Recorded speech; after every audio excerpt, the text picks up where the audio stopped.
Parte primera.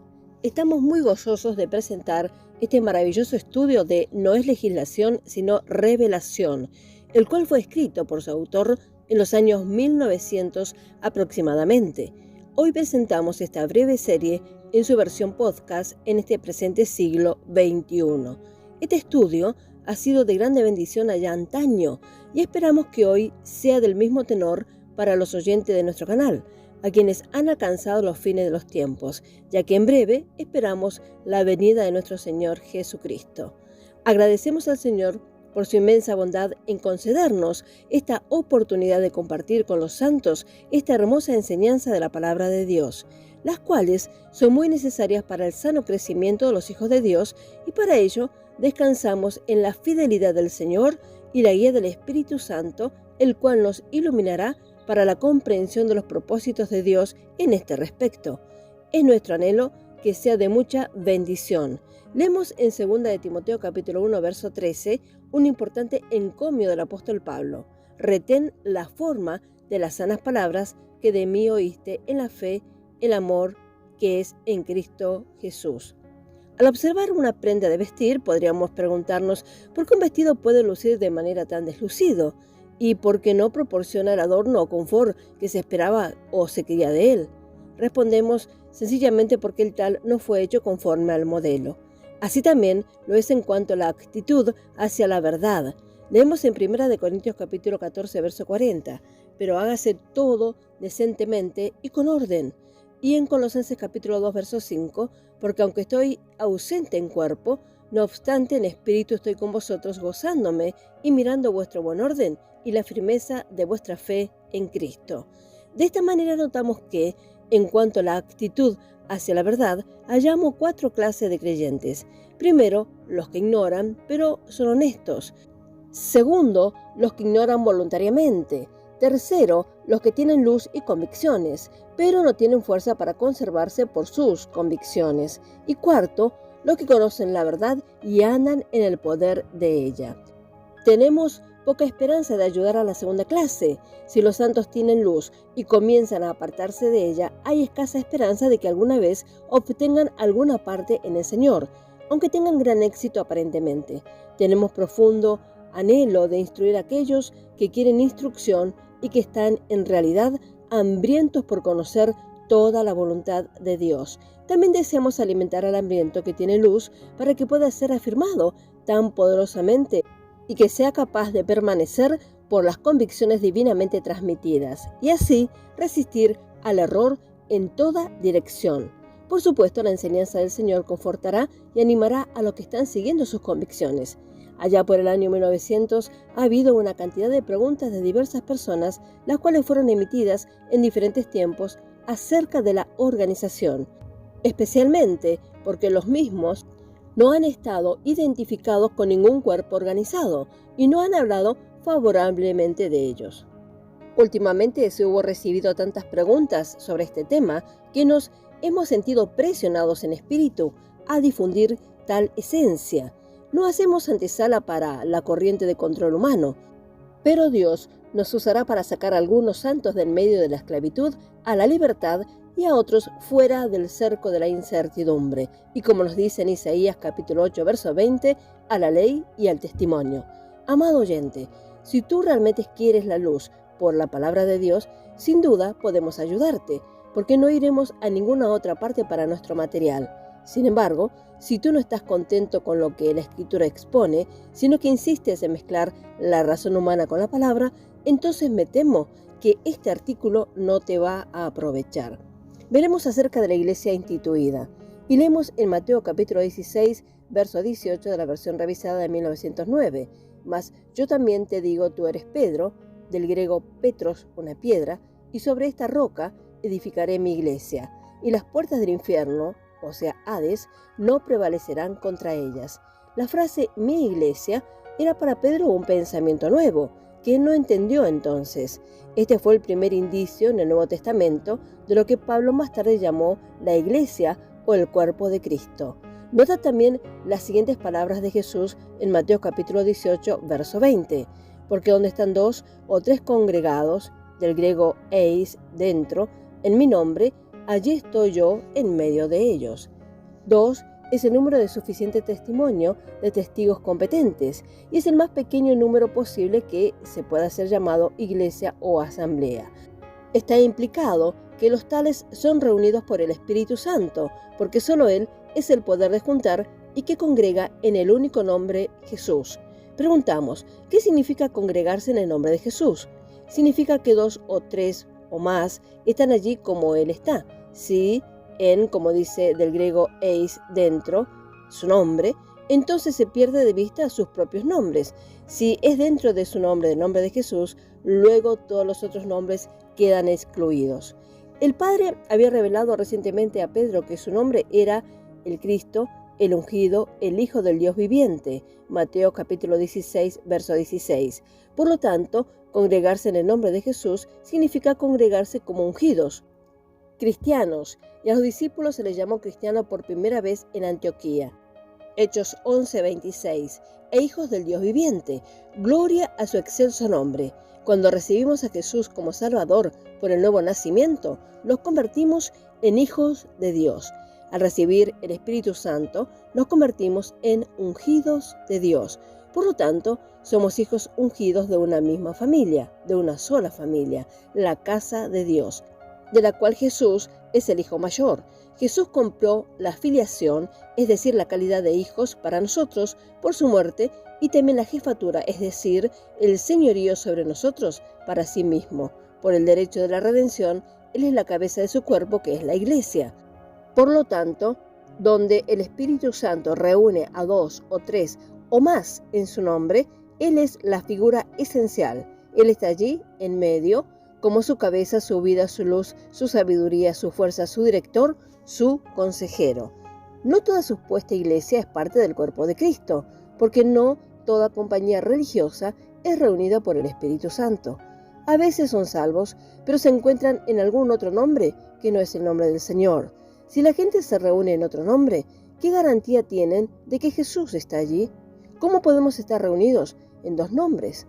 Los hombres pueden reunirse ellos mismos o ser reunidos por algún líder humano, pero ciertamente el Espíritu Santo nunca reúne al pueblo de Dios en el nombre del Señor y en el nombre de alguna otra denominación. Si las siguientes palabras, invencibles de Jesús, son verdaderas, ¿qué necesidad tenemos de otro nombre que no sea solo el suyo? Él anuncia el hecho de su filiación para ser la roca sobre la cual debe erigirse la iglesia. Él es la roca. Él mismo es el constructor y sabio y seguro, como nos dice, yo construiré, como Él exclamó. ¿Quién puede impedírselo? Como si supiera que la muerte y el infierno siempre estarían bostezando con un odio acalorado para tragarse a la iglesia. Jesús declaró que las puertas del infierno, es decir, el Hades, no prevalecerán contra ella. Con un desafío tan audaz en nuestro favor, ¿por qué deberíamos vacilar o temer? También recuerda que Jesús dijo, mi iglesia, la cual Él ganó con su propia sangre. Hechos capítulo 20, verso 28. Él lo construye, no construye nada más, no está interesado en ningún otro. Él edifica con piedras vivas, tal como había llamado a Simón Pedro una piedra. Primera de Pedro capítulo 2, verso 5 de la versión revisada. Evangelio de Juan capítulo 1, verso 42. Observe la unidad de Cristo y su pueblo, expresada por el lenguaje de nuestro Señor Jesucristo, mi iglesia, no iglesias. Hay una sola iglesia. La palabra griega eclesia proviene de ekaleo, invocar, llamar a uno mismo. Todos los que Dios llama del mundo para su Hijo constituyen una sola compañía. Hay un cuerpo de Cristo. La organización hace muchos cuerpos porque establece límites y por lo tanto causa divisiones. ¿Qué es una organización? Es un sistema administrativo creado para lograr metas u objetivos con el apoyo de las propias personas o con apoyo del talento humano, los recursos disponibles, entre otras, y ahora nos preguntamos, ¿qué es legislación? Esta es un conjunto de leyes por las cuales se regula un estado o una actividad determinada. ¿Qué es revelación? Es el descubrimiento o manifestación de algo secreto o que ha estado oculto o desconocido. Qué maravilla que Jesús anunciara el número más pequeño posible que puede llamarse iglesia. Es imposible organizar 2 personas. ¡Qué necedad de intentarlo! Requiere un presidente, un vicepresidente, un secretario o un tesorero y también una junta de control para formar una organización. Luego, agregan junta tras junta, comité tras comité. Introduce la maquinaria humana en las cosas de Dios y necesitarás más maquinaria para mantener la maquinaria en funcionamiento. Oh, cuántos santos aplastados entre las ruedas dentadas, o enredados y desgarrados por los cinturones de la maquinaria religiosa. ¿Cuándo aprenderán la verdad por la palabra y no serán movidos por líderes autoproclamados? Así, continuando entonces con este tema de nuestro estudio, veremos cómo fue el orden de la iglesia primitiva. Al principio la iglesia se mantuvo simple, tuvo una revelación de Cristo como cabeza y no sintió necesidad de legislación. No hay menor indicio de organización en ninguna parte entre los primeros discípulos. Ni siquiera se organizaron asambleas locales, mucho menos se reunían en grupos sectarios para ser gobernados por cabezas humanas, ancianos de distritos o superintendentes. Fueron investidos con poder divino para testificar de Cristo y se les añadieron como 3.000 personas, como nos dice Hechos capítulo 2, verso 41. ¿A qué se sumaron? ¿A una secta? No, nunca. ¿Quién los agregó? Esta no es una pregunta pequeña, estimado oyente. Que el registro responda a estas 2 preguntas. El Señor añadía a la iglesia cada día los que habían de ser salvos. Hechos capítulo 2, verso 47. Estimado oyente, ¿no te atrae la dulce sencillez de todo esto? Pero la incredulidad moderna exclamaría, debemos organizarnos. De lo contrario, ¿cómo podemos retener a estos 3.000? Ah, esa es la vergüenza de eso exactamente. Nosotros queremos retenerlos. Nosotros no queremos que el amado Señor tenga el privilegio y el honor de tenerlos para sí mismo. Qué terrible sería si Él no los sostuviera, a pesar de la interferencia de los hombres. Esta sencilla costumbre de los primeros días continuó, ya que iban por todas partes predicando la palabra. Hechos capítulo 8, verso 4. En Hechos capítulo 5, verso 14 leemos, y los que creían en el Señor aumentaban más, gran número así de hombres como de mujeres. Pero no hay una palabra de ser añadido a cualquier otra cosa. Nótese que ser añadido a la iglesia o al Señor era lo mismo, porque Cristo y su pueblo son un cuerpo. Nuevamente en Hechos capítulo 11, verso 24 leemos, y mucho pueblo fue añadido al Señor, pero ni una sola vez a nada ni a nadie más. En todas partes contemplamos grandeza y abundancia, pero con sencillez en la unidad. ¿Por qué? Porque había una sola cabeza, que es Cristo, un solo libro, la palabra de Dios, un solo poder, el Espíritu Santo. El Señor tenía total control, que de los demás ninguno se atrevía a juntarse con ellos, mas el pueblo los alababa grandemente, como nos dice en Hechos capítulo 5, verso 13. Debería ser así hoy, hermano, que eres responsable de alimentar la grey del Señor. Si te atreves a darle a Jesús el señorío de tu reunión, enseñando a los santos de la riqueza y la seguridad y poder de ello y de la unidad de su cuerpo con él, no te molestarán muchos de los falsos adeptos añadidos. La carne se retira ante el Espíritu poderoso y la palabra viva de Dios. El Cristo de los días apostólicos es el mismo ayer, hoy y por los siglos. Hebreos capítulo 13, verso 8. Una y otra vez escucho el lamento, no tenemos el poder, algo anda mal, nadie está a la altura. Posiblemente se debe a que no se observa la sencillez del primer día. Mirando un poco, siga el ministerio de los apóstoles y evangelistas con su mensaje del reino, estudie los 3 recorridos evangélicos de Pablo durante 20 años y, si puede, señale una digresión del orden del procedimiento anterior. Una y otra vez notamos que la gente creyó y recibieron la palabra de Dios y se volvieron al Señor.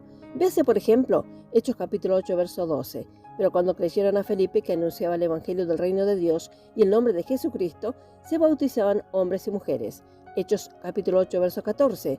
Cuando los apóstoles que estaban en Jerusalén oyeron que Samaria había recibido la palabra de Dios, enviaron allá a Pedro y a Juan. Hechos 8:37. Felipe dijo, si crees de todo corazón, bien puedes. Y respondió y dijo, creo que Jesucristo es el Hijo de Dios. Hechos capítulo 11, verso 21, y la mano del Señor estaba con ellos, y gran número creyó y se convirtió al Señor. ¿Ha encontrado una desviación en este camino o de este camino? La elección de 7 hombres para servir las mesas a fin de que los pobres pudieran ser alimentados no fue una interrupción en ese orden. Dios llevó soberanamente a 2 de ellos al campo de la evangelización sin pedir ni siquiera a los apóstoles el privilegio de hacerlo. Ver Hechos capítulo 6 al 8. El nombramiento de ancianos no es base para la organización. Tito 1:5. Un hombre, por la guía del Espíritu, debe hacer eso donde viajaba. No fueron votados por una conferencia de predicadores, incluso la experiencia de Bernabé y Saulo no es una excepción. Pueden leer Hechos capítulo 13, verso 1 al 4.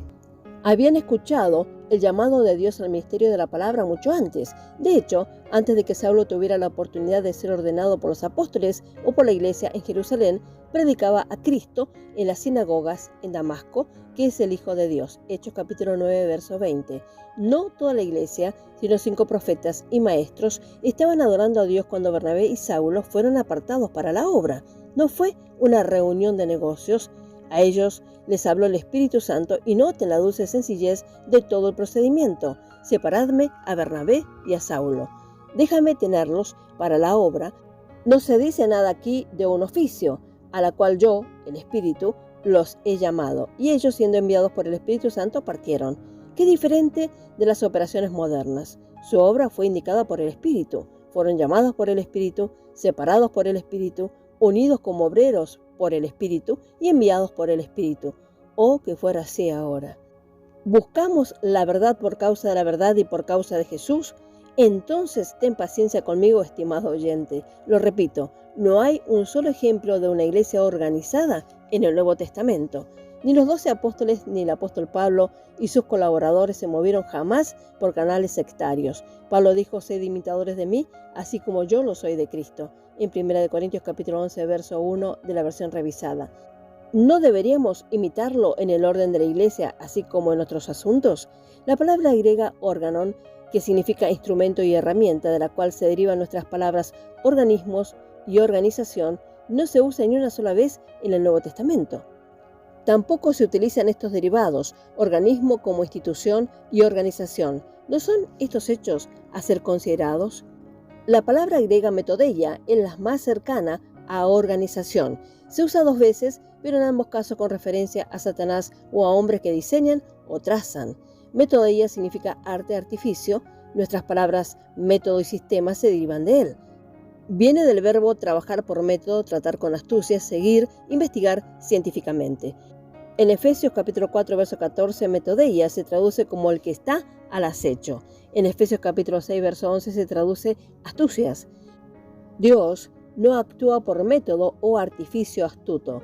No es científico, ni sistemático, ni metódico, según los pensamientos del hombre. Es un hecho triste que los obreros cristianos busquen ser guiados por la razón humana en lugar de por la palabra de Dios. Prefieren los consejos de los hombres en lugar de todo el consejo de la palabra de Dios. Hechos capítulo 20, verso 27. ¡Ay, qué deplorable! En verdad que podemos dar gracias al Señor por la fidelidad de su palabra siempre vigente. Dejaremos por aquí y con la ayuda del Señor seguiremos compartiendo este maravilloso tema. Que el Señor os dé amor por la verdad para glorificar su nombre y humildad para recibir todo el consejo de la palabra de Dios. El Señor bendiga grandemente a cada uno. Amén.